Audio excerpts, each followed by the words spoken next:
आज का हमारा टॉपिक है C3 और C4 प्लांट्स के अंदर डिफरेंस। C3 प्लांट्स जिसको हम केल्विन साइकिल प्लांट्स कहते हैं और C4 प्लांट्स जिसे हेक्सेट साइकिल भी कहा जाता है। इसके अंदर इम्पॉर्टेंट क्वेश्चंस जो हैं वो पूछे जाते हैं इस टॉपिक में, और जो इम्पॉर्टेंट टॉपिक्स क्वेश्चन हैं वो इसी डिफरेंस के बीच में आपको ध्यान रखने हैं। सबसे पहला है यहाँ पर जो प्राइमरी एक्सेप्टर कार्बन डाइऑक्साइड का जो एक्सेप्टर होता है वो है RUDP C3 साइकिल के अंदर राइबोलोज डाइफॉस्फेट, जबकि जो C4 प्लांट्स के अंदर प्राइमरी एक्सेप्टर प्लांट जो होता है वो पैप है, फॉस्फोइनोल पायरुविक एसिड से बनता है। इसी तरह जो C3 प्लांट्स हैं उनके अंदर फर्स्ट स्टेबल प्रथम स्थायी उत्पाद जो है वो फॉस्फोग्लिसरिक एसिड्स का निर्माण होता है, जबकि C4 प्लांट्स के अंदर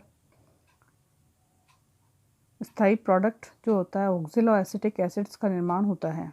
इसी प्रकार C3 जो प्लांट्स होते हैं उन C3 प्लांट्स के अंदर ये एक ही प्रकार के क्लोरोप्लास्ट इसके अंदर पाए जाते हैं, जबकि जो C4 प्लांट्स होते हैं वो डाइमॉर्फिक होते हैं। उसके अंदर दो तरह की एनाटॉमी सील लीफ के अंदर देखने को मिलती है।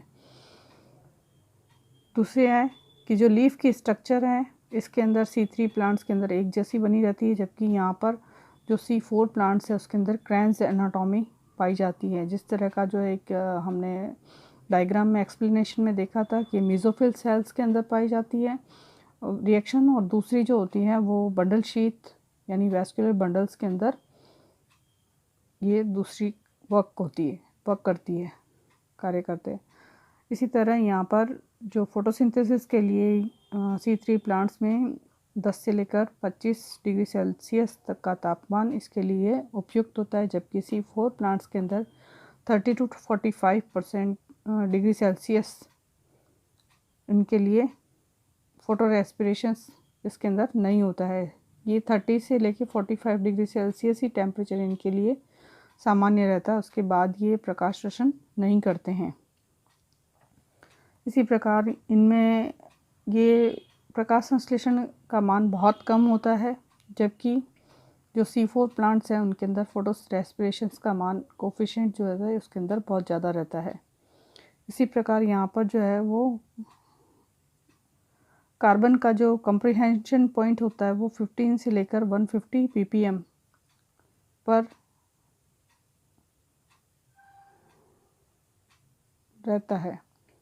इसी तरह यहाँ पर C4 प्लांट्स के अंदर कार्बन डाइऑक्साइड का जो कंप्रेशन पॉइंट्स है वो 0 ppm रहता है। इसी तरह यहाँ पर जो नेक्स्ट पॉइंट रहेगा कार्बनिक एनहाइड्राइड की जहाँ एक्टिविटी बहुत अधिक होती है C3 प्लांट्स के अंदर, जबकि C4 प्लांट्स के अंदर कार्बनिक एनहाइड्राइड्स की जो एक्टिविटी है वो बहुत कम मात्रा में देखने को मिलती है। इसी तरह यहाँ के जो एंड प्रोडक्ट्स होते हैं प्रकाश संश्लेषण के अंतिम उत्पाद में ट्रांसलोकेशन की जो रेट होती है वो कम होती है C3 प्लांट्स के अंदर, जबकि एंड प्रोडक्ट्स की जो रेट होती है वो C4 प्लांट्स के अंदर बहुत अधिक होती है। C3 प्लांट्स की ग्रोथ के लिए ऑप्टिमम प्रेशर्स निम्न से उच्च की ओर यानी लो टू हाई की ओर होता है, जबकि C4 प्लांट्स में ऑप्टिमम टेम्परेचर हाई ही रहता है।